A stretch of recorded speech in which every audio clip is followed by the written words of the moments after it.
Chapter 15. At the end of every 7 years, you shall grant a release of debts. And this is the form of the release. Every creditor who has lent anything to his neighbor shall release it. He shall not require it of his neighbor or his brother, because it is called the Lord's release. Of a foreigner you may require it, but you shall give up your claim to what is owed by your brother, except when there may be no poor among you. For the Lord will greatly bless you in the land which the Lord your God is giving you to possess as an inheritance. Only if you carefully obey the voice of the Lord your God, to observe with care all these commandments which I command you today. For the Lord your God will bless you just as he promised you. You shall lend to many nations, but you shall not borrow. You shall reign over many nations, but they shall not reign over you. If there is among you a poor man of your brethren, within any of the gates in your land which the Lord your God is giving you, you shall not harden your heart, nor shut your hand from your poor brother, but you shall open your hand wide to him, and willingly lend him sufficient for his need, whatever he needs. Beware, lest there be a wicked thought in your heart, saying, The 7th year, the year of release, is at hand, and your eye be evil against your poor brother, and you give him nothing, and he cry out to the Lord against you, and it becomes sin among you. You shall surely give to him, and your heart should not be grieved when you give to him, because for this thing the Lord your God will bless you in all your works, and in all to which you put your hand.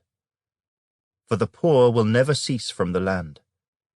Therefore I command you, saying, You shall open your hand wide to your brother, to your poor and your needy in your land. If your brother, a Hebrew man or a Hebrew woman, is sold to you and serves you 6 years, then in the 7th year you shall let him go free from you. And when you send him away free from you, you shall not let him go away empty-handed. You shall supply him liberally from your flock, from your threshing floor, and from your winepress. From what the Lord your God has blessed you with, you shall give to him. You shall remember that you were a slave in the land of Egypt, and the Lord your God redeemed you. Therefore I command you this thing today. And if it happens that he says to you, I will not go away from you, because he loves you and your house, since he prospers with you, then you shall take an awl and thrust it through his ear to the door, and he shall be your servant forever. Also to your female servant you shall do likewise. It shall not seem hard to you when you send him away free from you, for he has been worth a double hired servant in serving you 6 years. Then the Lord your God will bless you in all that you do.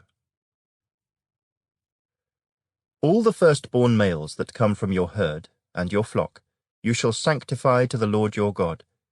You shall do no work with the firstborn of your herd, nor shear the firstborn of your flock.